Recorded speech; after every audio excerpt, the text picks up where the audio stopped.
पुरानी यादें आ रही है। You are a lucky member मैं because नागपुर में एनआईटी में चेयरमैन था और तब गडकरी साहब महाराष्ट्र में पीडब्ल्यू सार्वजनिक बांधकाम के मंत्री थे। तो सीमेंट रोड बनाने का जो काम था वो हम दोनों ने मिलकर अच्छा किया 1996 में, और तब से ये भारत के प्रधानमंत्री बनकर पूरा भारत का सीमेंट का जो रास्ते बनाएंगे ऐसी मेरी उम्मीद थी।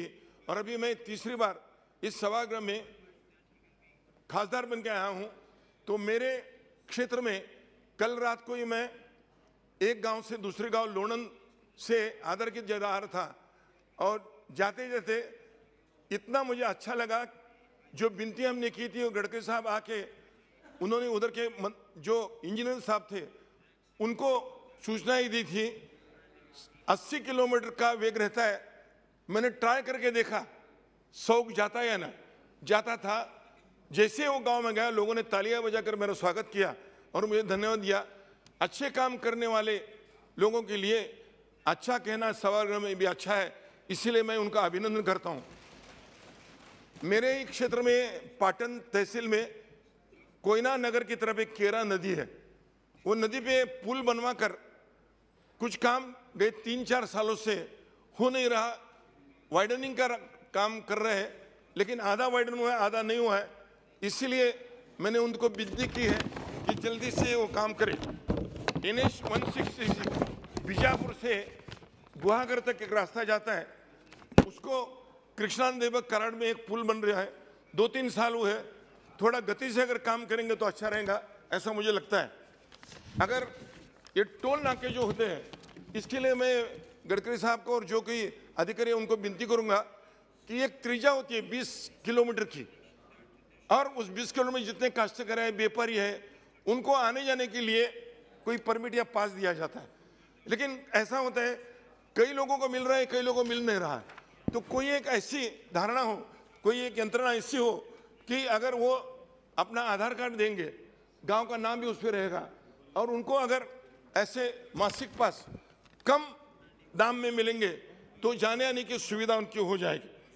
नेशनल रोड के बनाने का ऊंचाई बढ़ रही है, और इसीलिए ऊंचाई बढ़ने से वजह काश्तकारों के खेत नीचे है, और जो पानी पहले गटर में जाता था वो पानी नहीं जा रहा। इसीलिए काश्तकारों को अपना फसल लेने के लिए भी बहुत तकलीफ हो रही है।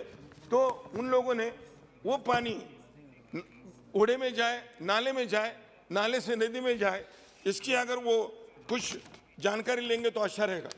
मेरे ही एक गांव में 2 टनल बन रहे हैं, लेकिन आगे उसका नाम है वेड़े।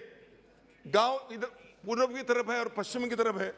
वो वेड़े में अगर बड़ा पुल बन जाएगा तो आजकल जो एक्सीडेंट हर 2-3 दिन में एक एक्सीडेंट होता है वो बच जाएगा। पारगांव करके गांव है, वहां भी ये काम करना पड़ेगा। राष्ट्रीय मार्ग पर बिजली के खंभे लगाए हैं। मैं कई दिनों से देख रहा हूं, खंभे बने हैं, दिए लगाए हैं, लेकिन दिए जलते नहीं। तो हर जगह जिधर जिधर दिए लगाए हैं तो क्यों लगाए और क्यों नहीं जलते, इसका अगर कुछ अभी ये एग्जामिनेशन हो जाएगा और दिए रात को लगेंगे तो अच्छा रहेगा। और एक बात है, दाहिने भी शहर है बाएं भी शहर है। अगर बड़ी लाइट जिसको हम बड़ा हाई मास्क लगाते हैं, मैंने बेलगांव का रोड पे देखा है हाई मास्क लगाया है, और जैसे मुड़ना है उसके भी सिग्नल दिखा है। तो इसीलिए जो हाईवे पे आता है, जो हाईवे से अपने देहात में जाता है, उधर तकलीफ नहीं होती, और वहाँ शौचालय की व्यवस्था भी हो गई है। महिलाओं की अलग है, पुरुषों की अलग है। तो जितने भी अगर महाराष्ट्र में बन रहे हैं, अगर ये व्यवस्था हो जाएगी तो बहुत ही अच्छा होगा। ये सबलेटिंग के मामला एक मेरे मित्र ने उठाया। बड़ी कंपनियां हैं, उनको करोड़ों रुपए के टेंडर वो लेते हैं, लेकिन 2 किलोमीटर 3 किलोमीटर 5 किलोमीटर ठेके वो देते हैं, और इसीलिए वो भी कमाते हैं, बड़े लोग भी कमाते हैं। इसलिए 100 रुपए का अगर कॉन्ट्रैक्ट है तो जगह पे 60 रुपए के शुद्ध माल नहीं पड़ता है, इसलिए उनकी क्वालिटी खराब होती है। तो इसीलिए बड़े लोगों को बोलना चाहिए कि आप सबलेट मत करो, आपके इंजीनियर बढ़ाओ, दूसरे कैसे लाओ और काम करो। मुझे जो आपने ये संधि दी, इसलिए मैं आपका बड़ा आभारी हूँ। खेड़ शोहापुर आने वाली ये जो टोल नाके हैं उस पर जल्दी से अगर कुछ यंत्रणा बिठाकर उसकी सुविधा बनाएंगे तो मैं आपका आभारी रहूँगा।